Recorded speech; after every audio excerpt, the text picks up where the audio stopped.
We are chatting today about 3 ways to save your marriage. Are you struggling with saving your marriage? And where this could be coming from is maybe your partner won't go to therapy. Maybe if you are going to therapy, it's just not as effective. Maybe it's making things worse. You're feeling horrible after therapy. Well, today I want to talk about 3 ways that you can start to save your marriage. And often you can do this if your partner isn't even going to counseling. I've seen it over and over with clients I work with. So let's get started. I'm Beth Miller. I am a marriage coach and the founder of the Marriage Saver program and Soulify Wellness. Thank you to everyone here that's in the Facebook group, wives who feel betrayed, wives who are betrayed after their husbands cheat. But a lot of this stuff is actually relevant to anyone, right? Anyone who's been the betrayed spouse, or you know what, even in general, if you haven't been betrayed and you're really struggling with communication in your marriage or just general triggers. So let's get into it. 3 ways to save a marriage. If you're watching on YouTube, feel free to subscribe. Click the notification bell so you don't miss out on a message. All right, so first step here. What we need to focus on, number 1, so 3 ways to save a marriage. Number 1 is triggers. I know, is this the way you start to save a marriage? It actually is. So triggers, what are triggers? Triggers are an activated emotion within you. We could be triggered to feel happy, like Christmas morning if you're a Christian, if Christmas morning feeling very happy, excited, joyful. But we can also be triggered with other emotions, such as embarrassment, frustration, anger, rejection, sadness, deep sadness, grief, just nervous, overwhelmed, fear. These are all activated emotions. And so whether you know specifically what triggered you or whether you're just noticing this uncomfortable, undesirable emotion in your body, that is step 1. This is the basis for starting to save a marriage. You are triggered. And I want you to consider this trigger as a gift. This is a gift. It's coming in a really ugly box, but this is a gift. And the reason why it's a gift, why it's not so bad, is because we need to take notice because it's trying to communicate something to us. It's like this little voice within us that's like, hey, over here, I'm not okay with this. I don't like what's happening because I feel embarrassed, I feel scared, I feel sad, I feel angry. And so what we need to do is we have to jump into these triggers, these activated emotions, and some examples of what could be causing them. And you know what, this is so much, right? Like your husband's going out and he's late coming home. You prepped, cleaned everything, you feel frustrated, you feel unappreciated because your husband didn't help out so much. You're feeling maybe controlled, that he's like, why are you going out again? And by the way, this is neutral to all women, all husbands as well. Like we can, 3 ways to save a marriage for everyone, but I will, for the most part, do it as wives. So even if your spouse were to say, how much did you spend on a coat? You feel guilty, you feel embarrassed. Forgot what time your kids were supposed to have their sports activities, you feel embarrassed. Like these are all things, even though it's something you did, like forgetting what arena, what soccer field you're supposed to go to or what time, you feel embarrassed. That's still a trigger. Even though it's not directly related to your marriage, it's still a trigger. So I want you to pay attention to all triggers, not just ones within the marriage, because they're trying to tell you something. What happens is these triggers, this activated emotion, is like a mirror in front of you. It's showing you what kind of work needs to be done. And often people get confused, like, I'm triggered because he keeps overstepping my boundary. The thing is here, triggers usually come from, number 1, they're overstepping a boundary, but really what most of the time is happening is there's something within you that needs to be worked on. It's trying to share with you. It's like looking in the mirror. This is something I need to work on within me. This is something within me, like I'm not enough, or I'm not safe, I am a failure, I'm a fool, I can't express my emotions, I'm not seen, I'm not heard, I'm not in control, I feel hopeless. Like it's trying to tell you something. And just to kind of explain the boundary versus something within you, if I told my husband, I need you home every single day at 8 o'clock, and he continually starts talking to coworkers more, he's doing something, and he's continuously late, I can get really angry, feel really frustrated, and that could be, yes, some work that I need to do within myself. But what we want to do, even if our boundaries are being crossed, we want to be able to tackle them with such like almost grace, to be like, you know what, I feel annoyed that, like almost from your higher self, this high vibe, I feel annoyed that he's not listening to me. I need to be able to sit down at the table, have a conversation with him about how I feel. Asking, maybe getting curious, like, why are you not able to get home? Do we need to change the time? X, Y, Z, right? But when we're triggered and this activated emotion is coming up, it's probably because we're feeling not in control. We're not feeling respected. We're not feeling cared for. So someone can cross our boundary, but even if they're crossing our boundary, yes, you have a right to feel that feeling, but we want to get really curious why that feeling's coming up. And if time keeps going and your partner keeps disobeying your boundaries, and we want boundaries not to be flexible, but they're loving, they're not ultimatums, but what we need to do is we want our boundaries set and they want to be respected, and people need reminders. But over time, if it happens too much, then we have to make a decision. Do I stay or go? Do I keep putting myself through this? But ultimately, we want to be able to tackle life from a place of worth, from a place of calm, from high vibe. But like I said, any of those activated emotions, that's when you need to go do some kind of calming, self-soothing, get really curious. I do hypnosis, getting really into the subconscious mind to figure out what's driving those triggers. So how do you save a marriage? Number one, those triggers are a gift. Undesirable emotions that are coming up are clues as to what you need to work on within yourself. Okay, so just checking my notes here, just to make sure I haven't forgot anything in this one. Yeah, I think that's the main thing. So we can go into a little bit later, like how do you manage those triggers? What do you do with those triggers? How do you get them out of your subconscious? But I want to go on to step two, sorry. We're on step 2. Number 1, look at the triggers. Number 2, what we want to start to do also is get awareness of our inner child. This is all like data collection. This is all within you, what you have power over in regards to saving your marriage and showing up as the best version of you. So often I ask women, do you have one more try in you? They're like, I don't even know if I want to save my marriage. Some days I'm in, some days I'm out. And I'm like, today, do you have one more try in you? Would you have regret if you just left today? And they're like, yeah, today I choose my marriage. So analyzing those triggers. Step 2 is understanding your inner child. So understanding your inner child gives you massive clues on how to solve your marriage struggles. So your inner child, what is it? A lot of times people talk about it as so negative. It's like this hurt version of you, but it's also this playful version of you. For anyone that has kids, your inner child is playful. And so often I tell adults, go find your inner child. Go skip, play, run, arms in the air, twirl. Like, it seems so socially inappropriate, but if you can do it, maybe not in the middle of the street because you feel like, not the middle of the street, but in a busy city. But if you want to, go for it. Go to the woods and just twirl, arms up. Like, just like be a kid. Have some fun. Get down on your knees and look at the grass. Like, find that inner child. But what I want to talk about primarily and how to save a marriage is that inner child is the one who's not always had their needs met. And typically this can be kind of age 0 up to particularly 8. The subconscious mind of kids is like a sponge. It doesn't always have the ability to discern between sarcasm, what's real, what's not real. If our parents tell us, you are not being good because you are not eating your food, all of a sudden you start to take on the belief, I'm not good. And if you hear that enough, even once, but if you hear it enough, you start to embody the belief, I'm not good enough. And when it comes to our inner child, there's 2 different types of beliefs we adopt. One is called limiting beliefs and one is called ingrained beliefs. Ingrained beliefs are ones that come from society or religion or education. They come from finances. They come from like government politics. It's things that the society tells us are the beliefs that we need to believe to be true.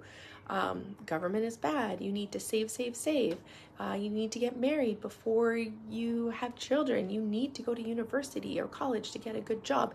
These are beliefs that are often instilled within us that can then drive us in directions that, you know what, feel really authentic. And we can get to that in a little bit, but we want to make sure we're following our own path. But sometimes it can feel very scary to try to create our own belief, being like, you know what, I want to travel after college, and then I want to start my own business, even though I don't have any college background.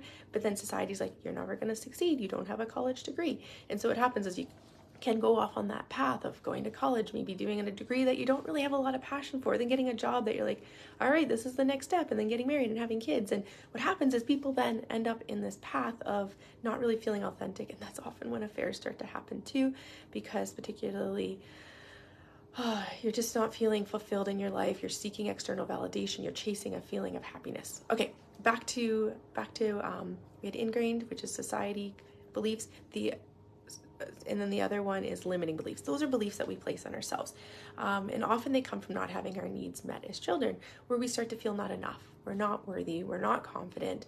We don't feel seen. We don't feel heard. It's not safe to express our emotions. We don't feel loved. So I am not lovable. I am not enough. I am not in control. I am not safe to express my emotions. Those are beliefs that can come up as a child that we start to develop in ingrained beliefs, limiting beliefs. So this often comes from traumas, whether it's a mini trauma, whether it's a major trauma. Could be bullying, it could be abuse, it could be someone just scolding you because you spilt the milk on the floor. it's amazing how we started to adopt these beliefs. Like, I always make mistakes.